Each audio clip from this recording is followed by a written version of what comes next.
Hello everyone, we are group 6 and we decided for our project that we're going to do chapter 13, which is name services. So let's begin. Here you're going to see what we're going to be going over in this presentation for today. We're going to have a short introduction followed by learning about name services, the domain name system, directory and discovery services, and then learn about 2 case studies involving global name service and the X.500 directory service. In closing, we're going to have a short summary and go over what we learned today. First things first, let's start off with a little bit of an introduction. What are name services? Name services provide clients with data about named objects in a distributed system. Usually, they're divided up into one or more naming contexts, and their main job, according to our textbook, is to help in searching for attributes of a given name. So basically, a name service is what takes a human name and then looks up the computer version of that name. It's the principal mechanism used in both distributed and non-distributed systems to identify objects in your applications. In a distributed system, names are used to refer to a wide variety of resources such as computers, services, remote objects, and files, as well as users. As you can see here on the right, we actually have a diagram of what we're going to be talking about. We have distributed systems name service, and then right here it branches off to name services and DNS, discovery services, global name service, and X.500.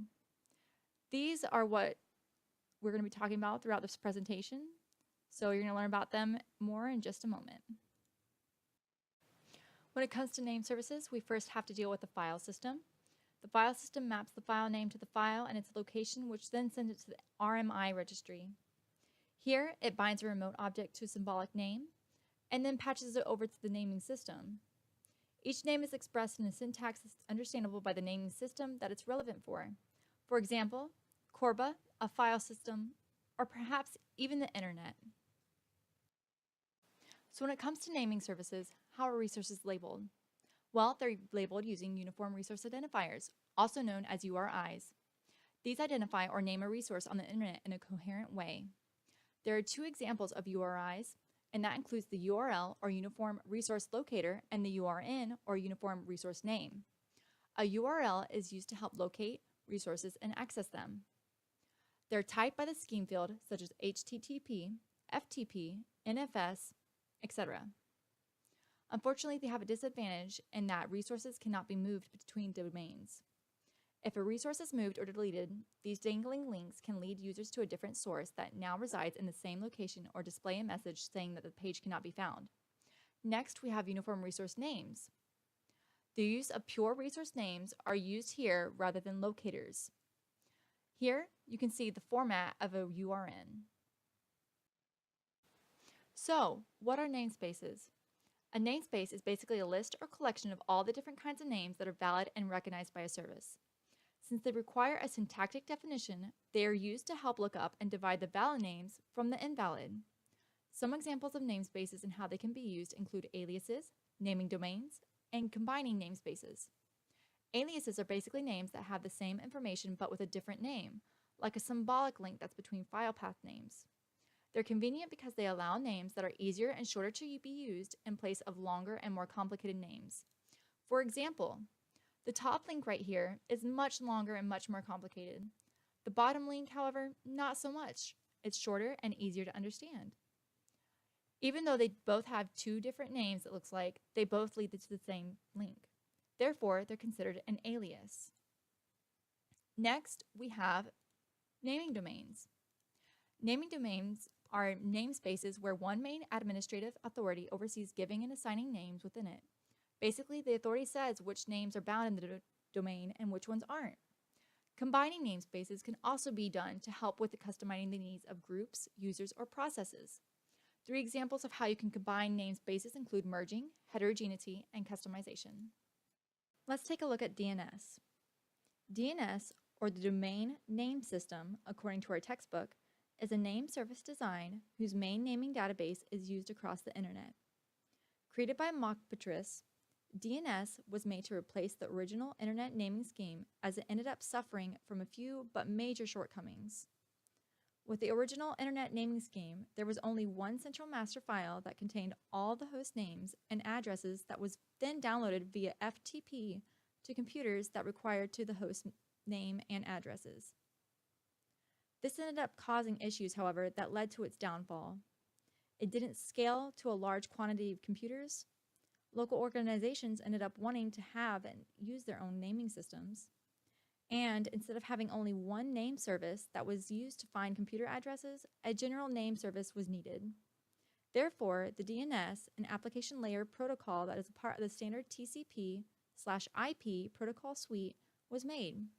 This protocol implements the DNS name service, which is the name service used on the internet.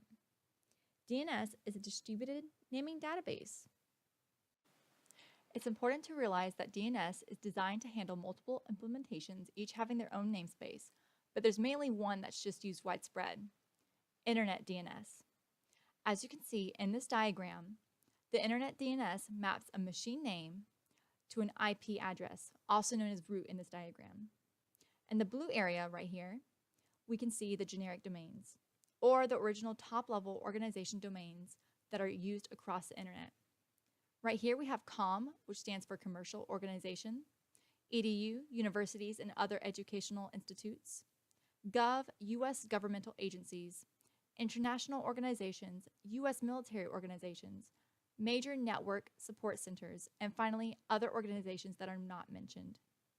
After the generic domains, we have the second-level domain, the subdomain, and finally, the individual machine. Now that we have wrapped up with the DNS, let's look at directory services. Directory services act as a central hub to search for objects. These objects can be people, computers, or any other kind of object. Active Directory, X.500, and LDAP are the three major applications that are used for directory services. All the attributes are stored as key value pairs on each object. For example, to find an address on a person object, there could be a property named address, which would store the value for that specific person. The first case study that we're going to look at is Global Name Service. The Global Name Service was made by Lamson at DEC Systems Research Center. It was created to make a name service that could scale globally. It was also designed to accommodate name changes for existing records. They created a unique ID for each object in the directory that wouldn't change, but the name for the object could. To not break the existing path to an object, GNS uses symbolic links.